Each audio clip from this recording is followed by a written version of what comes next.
Hey YouTube, it's the Bass Junkie, Justin. How you guys doing? Um, well, frog season's over. It's pretty cold out. It's the end of November. Um, I was doing pretty poorly fishing, so I decided to try something new.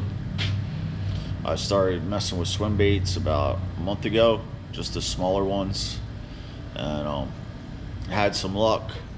So I decided to step it up, and like all things I do, I kind of took it. I'm taking it to the max, I guess. Moving quickly, getting bigger baits fast. Bought a new fishing rod and reel for just for a swim bait. And anyways, I figured you guys might want to check it out. Here's the swim bait rod and the swim baits I've been messing with. The rod and reel that I bought is the Diawa Millionaire Classic UTD. Then I spent like $80 on it at Tackle Warehouse.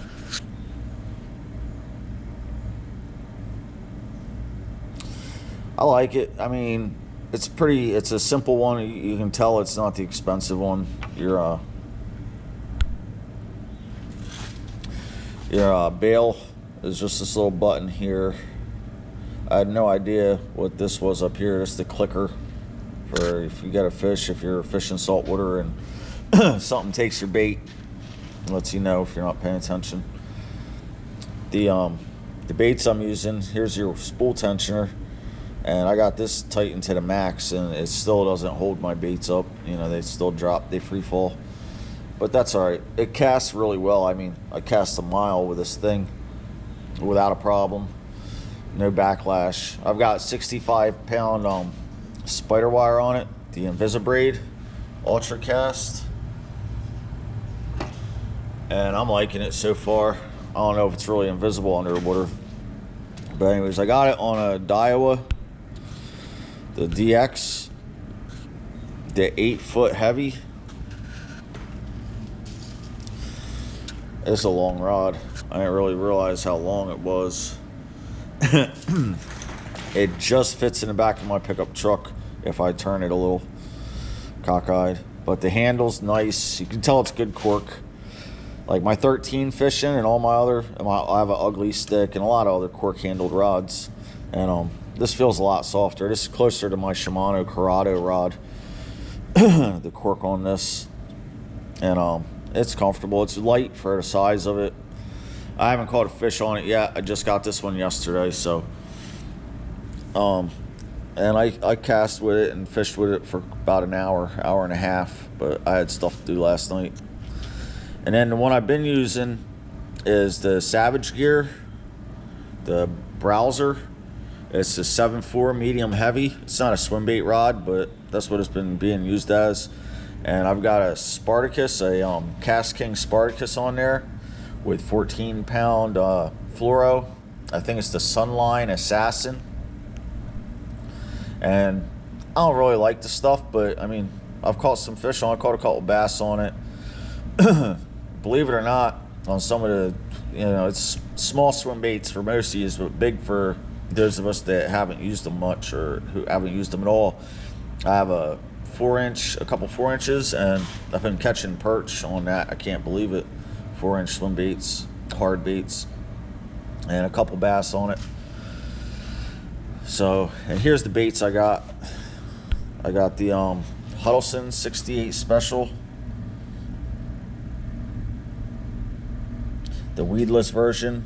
Rate of fall is 12. I got the Little Creeper All American Sunfish, the Little Creeper Fatty Trash Fish, and I got the Working Class Zero Citizen.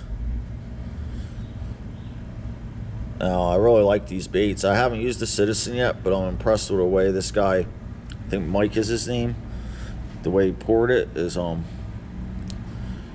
see that little groove? The weight fits right in there. I mean, it's like he made it around the hook, this beast hook. I'm pretty confident I'll catch something with this, It's I'm pretty impressed with the baits. I'm pretty impressed with all of them, really. The Huddleston's really soft. The tail moves great. You know, nobody was lying about that.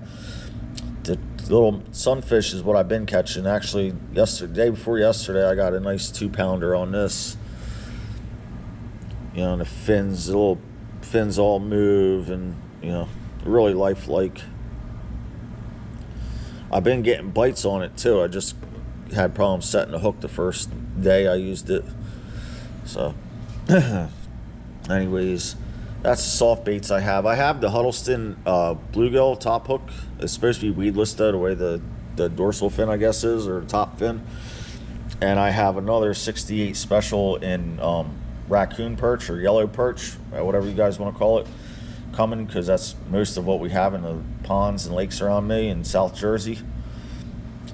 I also have been using the Mike Bucca bull shad. That's the 4-inch. I think it's a little cold for him. And what started it all was the Mike Bucca baby bull shad. Is I was having a lot of luck with that before it got cold. And then I also was catching them on the Sebel Magic Swimmer. I had a bigger one and lost it, and I was catching them on this size. That's the smallest. I forget what size it is. Thing like almost 4 inches or 4 inches on the dot. I was using a 5 and a 6 to sink in, slow sink, and killing them with it in real shad or real shiner. And I also got this D&M shad. I think it's just a copy of the bull shad, and I haven't had a lot of luck. I've got a couple with it. I don't really like this magnet hook they got going on. It catches every single thing you run near. And I had to change the back hook. I got hung up on something and broke it, so I had to change it out. But it moves nice. It's just, you know, it doesn't seem to be a real fish catcher.